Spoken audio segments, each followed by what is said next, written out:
cuando sucede un hecho de tránsito, nos paramos del lado de la víctima, nos paramos del lado de la persona que perpetró el siniestro. ¿Por dónde empezamos?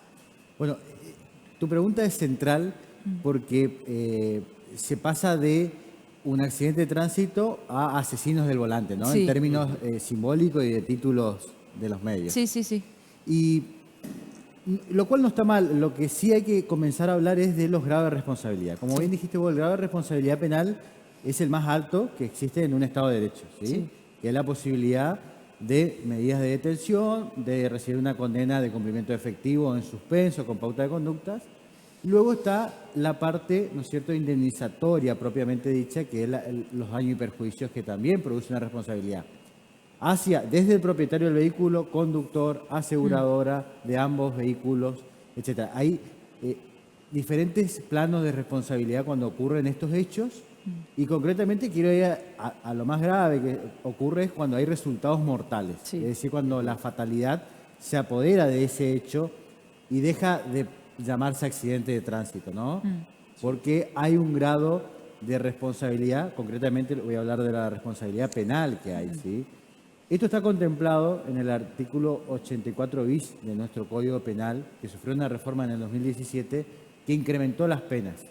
Sobre todo, cuando el grado de imprudencia al volante, el grado de el no debido cuidado, digamos, esto de conducir antirreglamentariamente, aumentó la pena en el caso de utilizar un vehículo propulsado a motor, dice el Código Penal, con lo cual puede ser una moto también, Claro. ¿sí? Sí. No necesariamente la escena del vehículo, ¿no? Sí. Sino también puede ser una moto, Sí.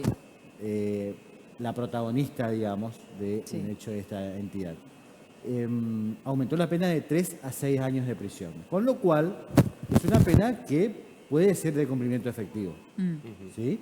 De hecho, en la provincia hay pocas, pero hay penas de cumplimiento efectivo en caso de accidente de tránsito. Vamos a desglosar de a poquito. A ver, cuando hablamos de conductas antirreglamentarias es, bueno, manejar alcoholizado con algún tipo de sustancia tóxica, no tener el registro de conducir al día. A ver, un montón de cuestiones que hacen a las obligatoriedades que tiene una persona cuando maneja un vehículo. Exactamente. Eso directamente hoy día, después del 2017, está como un agravante. Bien. Y la cantidad, si supera una de la persona con resultado mortal, también incrementa. Bien. Es decir, establece una serie de supuestos típicos de las dinámicas de estos siniestros. Es decir, el intento de fuga o fuga del lugar del hecho, el grado, si supera los 500 mililitros o 1,4 mililitros, la cantidad de resultados fatales, es decir, de personas muertas completamente, si supera, es decir, prevé todos estos supuestos. Y quiero decir por qué se da esta reforma. Esta reforma se da por una discusión que trajo un caso muy conocido que ustedes recordarán, que es el caso Cabello. Sí. El caso Cabello se discutía si era un homicidio con un dolo eventual, es decir, si la pena era de 8 a 25 años o en aquel entonces era de 2 a 5 años la escala penal. Y había una diferencia sustantiva. Sí. Una era una condena en suspenso segura, por ser un primario Cabello en aquel entonces, y la otra era de cumplimiento efectivo seguro porque arrancaba en 8 años de prisión.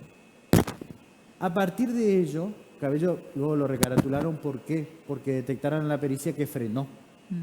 Entonces, fue imprudente, pero no hubo intención de matar. Claro.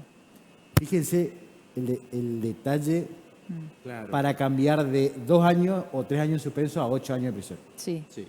A ver, Por eso es tan importante la pericia. sí, perdón, Nico, y ahora le preguntás porque hay que la gente tiene que entender perfectamente esto. ¿Cuándo hablamos de dolo, un homicidio doloso y cuándo hablamos de homicidio culposo? Bien, en este caso, me animo a decir, así con lo que sé de los medios del caso de Margarita Belén, yo hablaría de un dolo eventual. Para mí supera, más allá del grado de alcohol en sangre, todo lo detectado, porque si bien, como salió a decir el defensor, se sabía que allí estaban siempre tomando las personas, todos sabían, con lo cual el conductor también sabía eso, y sin embargo andaba a alta velocidad, alcoholizado previamente, con un auto prestado, etcétera, y arrastró 200 metros alguno de los cuerpos.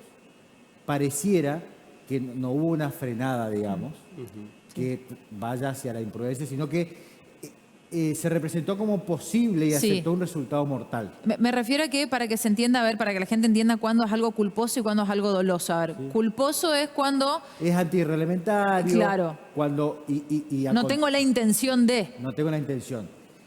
El doloso en este caso sería tener como probable que voy a generar una tragedia. Si yo ando en un vehículo de alta gama a altísima velocidad, doblo en una curva donde sé que hay gente siempre, Sí. porque el abogado, el doctor Mencia, con muy buen tino en términos de estrategia de defensa, dijo, acá hay culpa de la víctima también por estar allí. Es que eso, que estaban allí, también lo sabía el imputado. Sí.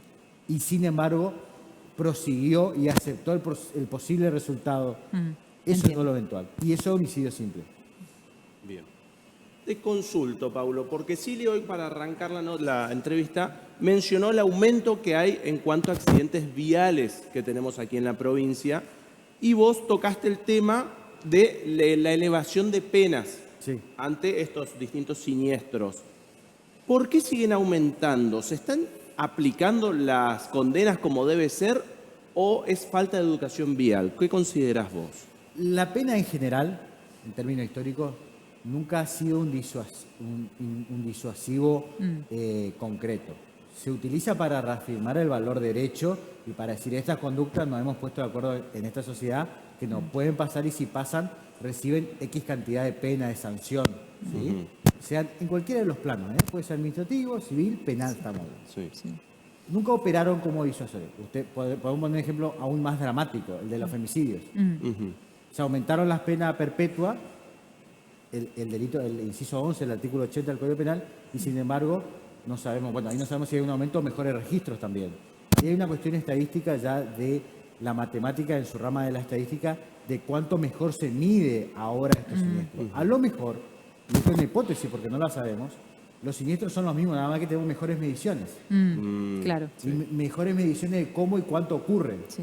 Con lo cual, las comparaciones año a año deben hacerse con la misma metodología, con lo cual no hay la misma metodología, porque también los estándares de medición mejoran. Sí. ¿Sí? Lo que antes era una muerte, pongo el ejemplo, un homicidio pasional hoy es un femicidio. Claro. Sí. Entonces antes eso no estaba registrado como tal asunto. Sí.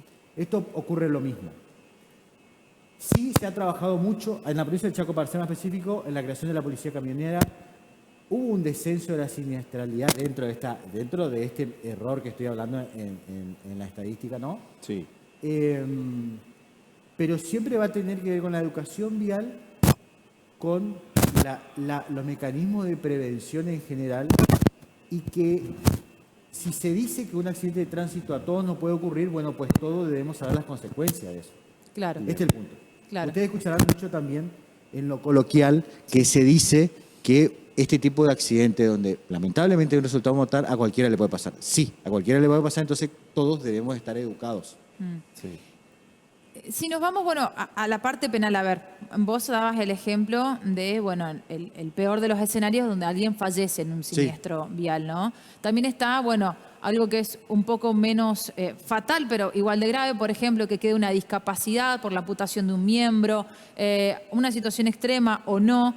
¿Qué pasa cuando tenemos que iniciar un proceso penal contra la persona que nos provocó esto? A ver, se hace el juicio civil por un lado, se hace juicio civil penal, basta con hacer la denuncia ante el seguro, porque a ver, son un montón de procedimientos administrativos que por ahí el grueso de la gente no sabe, pero cuando se va a asesorar también tiene que estar bien asesorado para saber qué hace ante determinada situación. Lo central es lo que se hizo en esta, que por lo menos se nota allí, de las imágenes captadas, porque aparecen el personal del gabinete científico del Poder Judicial, de criminalística de la policía. Es importante asegurar la prueba porque es una prueba irreproducible. Claro. Es cómo quedó el Estado, tomar las huellas, la sinergia, la energía calórica que desplazaron los vehículos, cómo estaban los vehículos, porque luego esa prueba no se va. Ese escenario de donde se puede desprender la responsabilidad penal, esto que te decía, si hubo frenado o no, cambia absolutamente la carátula. Las víctimas, dónde estaban colocadas, si era de día, fue después de las 8, o sea, era de día, había visual, el grado de alcohol que tenían las personas en general, para reconstruir luego, ya con una lectura más equidistante, mejor. Pero esa prueba es central tenerla. Y esa misma prueba es la que utiliza tanto la aseguradora como los juzgados civiles también para acreditar la responsabilidad civil o no, o si hubo culpa concurrente, que es cuando se reparten las responsabilidades. En el derecho penal no existe el reparto de responsabilidades. O sos penalmente responsable o no lo sos. Bien. Bueno, es para hablarlo durante horas con Paulo para poder entender esto. Te agradecemos, bueno, vamos a seguir invitándote, por supuesto, para entender y sobre todo entender cuáles son los derechos y qué podemos reclamar también cuando nos suceden este tipo de cosas y saber dónde estamos parados, ¿no? Sí, central esto que te decía, los inicios de cuando llega la policía, la ambulancia, eso es central, todos esos datos, porque esos datos van a ser irreproducibles. Sí. Luego se puede trabajar sobre el caso, cómo presentarlo, si hay un accidente de tránsito y no hubo ni siquiera un homicidio culposo, si es un homicidio culposo agravado, si es con dolo eventual, pero sin esa prueba todo se hace más difícil y muchas veces llega a la impunidad penal y a la no posibilidad de un reclamo indemnizatorio también.